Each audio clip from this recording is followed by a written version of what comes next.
এক নারী কেবল গোপনে পালানোর চেষ্টা করেছিল। তার চুল কাঠের লাঠিতে পেঁচিয়ে ধরা হয়, দড়ি ধীরে ধীরে টানটান হতে থাকে, আর তার শরীর আস্তে আস্তে শূন্যে তুলে দেওয়া হয়। তীব্র ছিঁড়ে যাওয়ার যন্ত্রণা মুহূর্তেই পুরো শরীর গ্রাস করে। তার হৃদয় বিদারক চিৎকার অন্য বন্দিনীদের কাঁপিয়ে তোলে। একজন ভীতু বন্দিনী এতটাই আতঙ্কিত হয়ে পড়ে যে সে সরাসরি লাফ দিতে চায়। ফলে তাকে একটি খোলা আকাশের নিচে থাকা খাঁচায় বন্দী করা হয়। একবার সেখানে ঢুকলে আর মুক্তির আশা নেই। প্রতিদিন একবার উচ্চ চাপের পানি ছিটিয়ে দেওয়া, প্রতিদিন কঠোর শ্রমে বাধ্য থাকে। সামান্য অসতর্ক হলেই প্রহরীদের নির্যাতনের শিকার হতে হয়। ভাগ্য ভালো যে তারা সুরক্ষিত বন্দিনীদের ক্ষতি করার সাহস পায় না, আর কেউ মারা গেলে তাকে পশুর মতো করেই সরিয়ে ফেলা হয়। এই জায়গায় মানবিকতার লেশ মাত্র নেই। একদিন কাজের সময় হঠাৎ একটি যন্ত্র বিকল হয়ে যায়। নিচের গিয়ারটি লাইনচ্যুত হয়েছিল।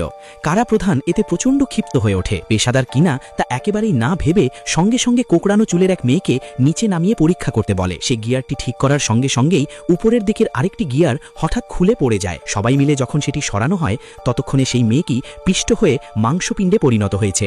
এটি ছিল ভয়ঙ্কর নিষ্ঠুর, কিন্তু এর চেয়েও নির্মম ব্যাপার হলো নির্দিষ্ট সময় পরপর কিছু প্রভাবশালী ব্যক্তি এখানে এসে নারী নির্বাচন করে। যাদের বেছে নেওয়া হয় তারা হয়ে ওঠে তাদের ভোগের বস্তু।